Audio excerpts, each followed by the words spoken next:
guys, I'm Yes Renault, and for those of you who don't know, I graduated just like 8-9 months ago from Harvard University. So recently I've been thinking a lot about how my experiences at Harvard have helped shape the way I navigate the real world.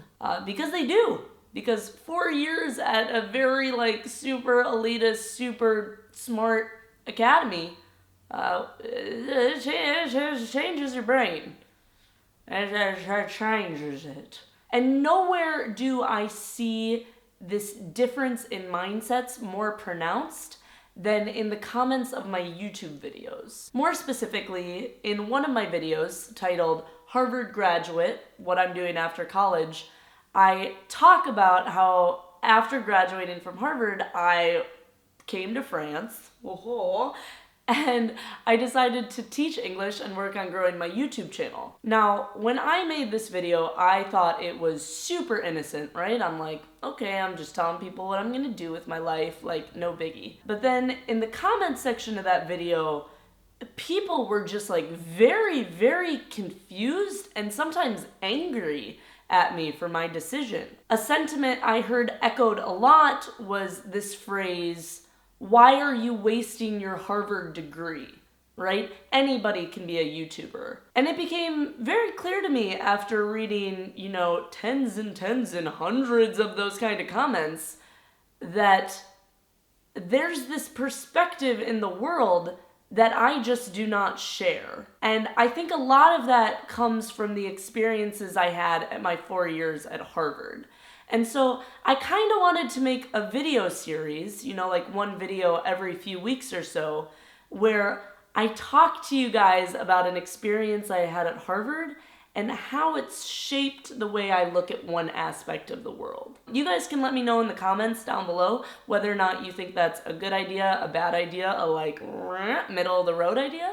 But whatever kind of idea it is, I wanted to start right now with a story. So this video is about how my Harvard experience convinced me to follow my dreams. Okay, so I think I learned the value of following your dreams very early on in my Harvard experience. It was my first semester of freshman year that I was placed in a French class with about 12 students. And I found out halfway through the semester that 3 of these students were famous or had some kind of famous connections. So one of them was Steve Jobs' nephew, the other one was Vera Wang's daughter, and then the third one was this child art prodigy who had sold art to Michael Jordan and Colin Powell and etc., etc. Think of a famous person, he sold them art. I don't know how to quite relay onto you guys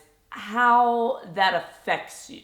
When you've been sitting next to some kid struggling through these French classes together, and then you find out halfway through the semester that this kid's got mad connections. It definitely caused me to pause and think, what must their lives be like? Probably when my classmates think about careers and what career they want to choose, they probably dream a little bit more, because their parents dreamed or because they themselves had such success in childhood. And so I thought, if these kids can have this dreamer's mindset, why can't I? What is different between this kid on my right with the fuzzy hair and me? It wasn't really much. We both had fuzzy hair. Anyway, to give you a sense, that was just my first semester of my first year of college. In the coming years, I met a Kennedy, I met the Prime Minister of Denmark's son. I was really good friends with a girl who lives next door to Stephen Colbert. I was friends with the child star from Heroes. And to be surrounded by these types of personalities every day for 4 years, you really start to adopt this mindset that anything is possible. It really makes you think,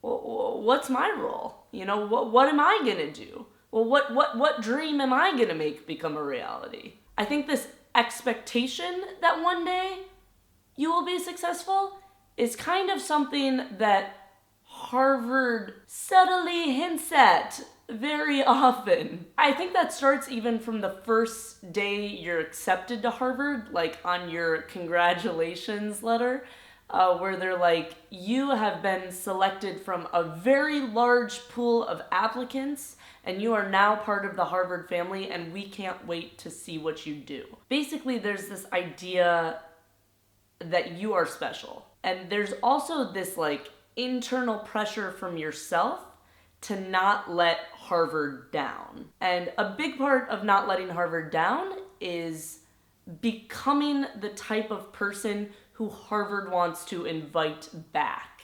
Just from looking at the list of invitees Harvard always brought back for commencement or to speak at the Institute of Politics, you could get kind of an idea of the types of students Harvard was proud of. And these were people like Conan O'Brien, Matt Damon, Obama, Jeremy Lin, and Yo-Yo Ma, musicians, people who had taken risks that had paid off. And I would listen to these speakers and hear them talk about what made them successful and why they did what they did. And always, it would be the same sentiment. It would be, I had this interest, and despite what other people thought, I followed it, and here I am now. And you know, food for thought, it was never the like investment bankers or the people who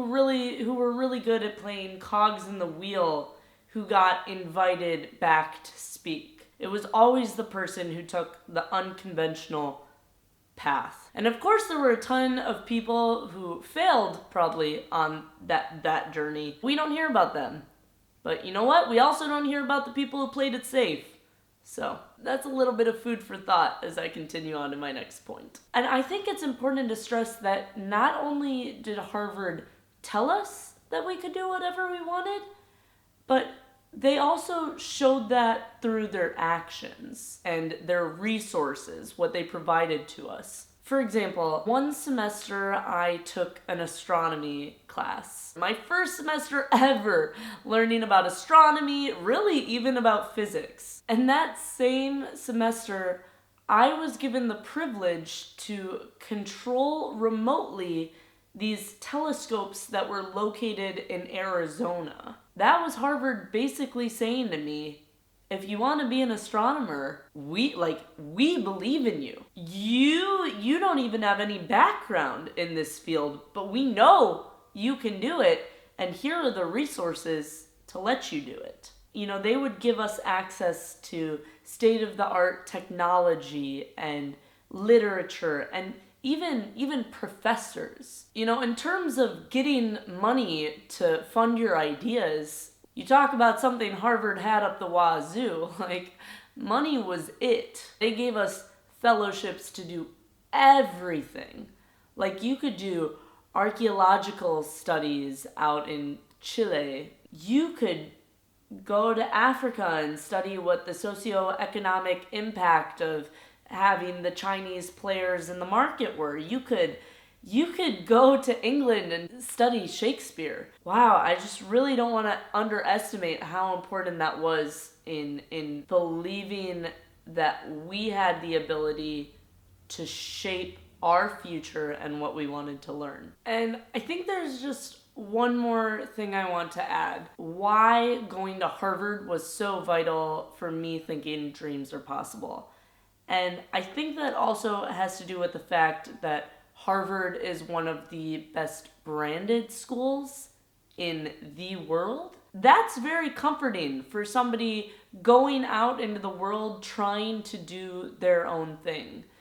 Because they know should they ever want to come back to corporate life, you have a resume that will make people do a double take. So no matter what I do, I can always fall back on my Harvard education.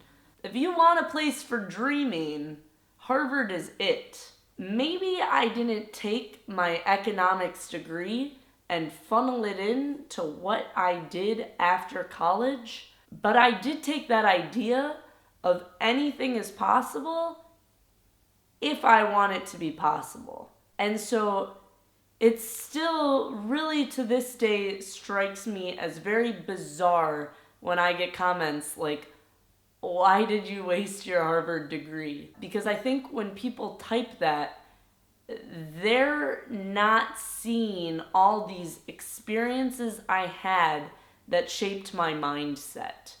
They are seeing a degree that was meant to obtain a career. And when you go to Harvard, they don't implant this idea that you're going to get a career afterward into your mind. They implant the idea you are going to change the world. Find your method of doing it. I don't know if this was altogether clear. I'm kind of thinking as I go along. But if you guys have questions, leave them in the comments below. And like I said, I'm planning on doing a series of videos like these on how Harvard shaped my mindset. Wow, because it really did. I'm feeling good right now. I'm gonna end it there. I'm yes for no. And I think it's been a good talk. Fewer jokes, but good content. Catch you on the flip side, home skillet. Peace. No, no, no.